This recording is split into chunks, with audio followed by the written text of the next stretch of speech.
안녕하세요, 고원장입니다. 지난번 영상으로 각성제인 콘서타와 메디키넷의 드물지만 중요한 부작용에 대해 내용을 말씀드렸었죠. 오늘은 이어서 비각성제 아토목세틴에 대한 내용을 이야기할 차례인데요. 보통 아토목세틴의 부작용으로는 졸릴 수 있다, 수면 도중에 깨게 될 수 있다, 속이 불편할 수 있다, 이런 점이 가장 흔하다고 안내를 드립니다. 하지만 전에 언급드렸듯이 드문 부작용들은 개인차가 커서 매번 안내가 나가기 어렵거든요. 동시에 발생한다면 빨리 대응하여 이후의 어려움에 대비하는 것이 중요한 부분이라 여러분들도 꼭 알고 계셨으면 좋겠습니다.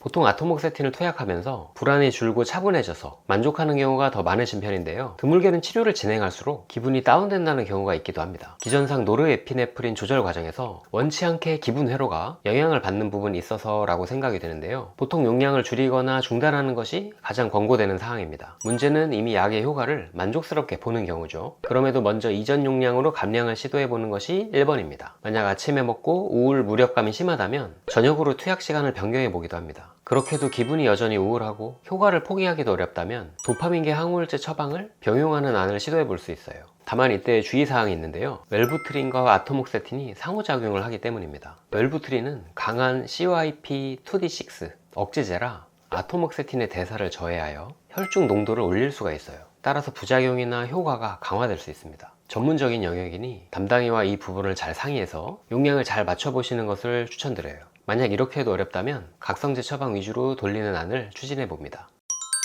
이 부분도 노르에피네프린 작용과 관련되어 있을 수 있는데요. 약 복용을 하면서 평소보다 땀이 많이 난다고 하시기도 합니다. 자고 일어나니 온몸이 땀에 젖어 있었다고 듣게 되기도 하니까요. 또는 말초혈관 수축에 따른 수족냉증을 경험하는 경우도 드물게 있어요. 겨울이 아닌데도 손발이 차서 핫팩을 주무르게 된다는 경우도 있으시거든요. 보통 불안을 동반하는 환자분들은 각성제보다는 아토목세틴 사용을 우선순위로 둡니다. 그 이유가 각성제 복용으로 있을 수 있는 부작용 중 불안의 악화로 느낄 만한 것들이 많기 때문인데요. 여기 말씀드린 과도한 땀, 수족냉증 이런 부작용 또한 불안이 클 때의 신체 증상과 유사하죠. 생활 중에 큰 불편을 줄 수 있기도 하고요. 제 환자분 중에서도 지하철만 따면 땀이 비오듯 나서 곤란했다, 사무실에서 키보드를 자주 쳐야 하는데 손이 차서 곤란했다는 경우를 접할 때가 있었습니다. 이런 불편함을 겪고 있을 때에는 당연히 약을 줄여볼 수 있는데요. 다른 방법도 있습니다. 각각에 대해 부작용 방지약을 병용하면 상당히 나아지기도 하거든요. 효과를 보는 정도와 비교하여 담당이와 함께 개별 판단해야 할 부분이라고 하겠습니다.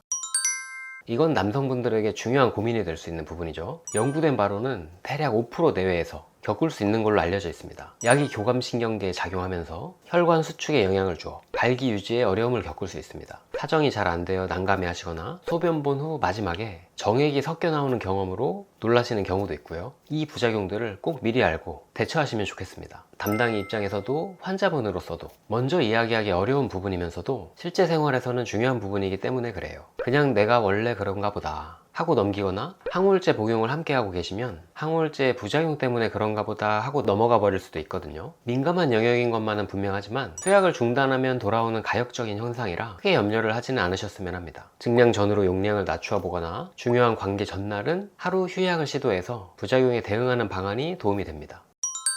말씀드린 모든 부작용들이 나에게 찾아오는 것은 아니니 미리 너무 걱정하시는 마시고요. 각성제 편에서도 말씀드렸듯이 만에 하나 있을 중요한 부작용에 적절히 대처하려면 다음과 같이 해보시는 것을 추천드립니다. 가장 기본은 변화를 잘 기록하는 거예요. 인과를 파악하는 것이 중요합니다. 특히 부끄러울 수도 있는 성기능 부작용에 대해서 담당이와 상의하는 것을 주저하지 마세요. 중요한 내용이니만큼 담당이도 준비되어 있는 부분입니다. 실제로 투약 시작 후에 상태 변화를 기록하고 요약된 내용으로 들고 오시는 환자분들도 계신데요. 한결 앞으로 방향을 잡기가 쉽고 약 조절 속도가 빠르다는 것을 느끼게 됩니다. 영상이 도움이 되셨다면 구독과 좋아요, 하이프까지 부탁드리고요. 궁금한 점은 댓글로 달아주십시오. 오늘도 평안한 마음으로 쉬어가시고 다음 영상에서 또 만나요.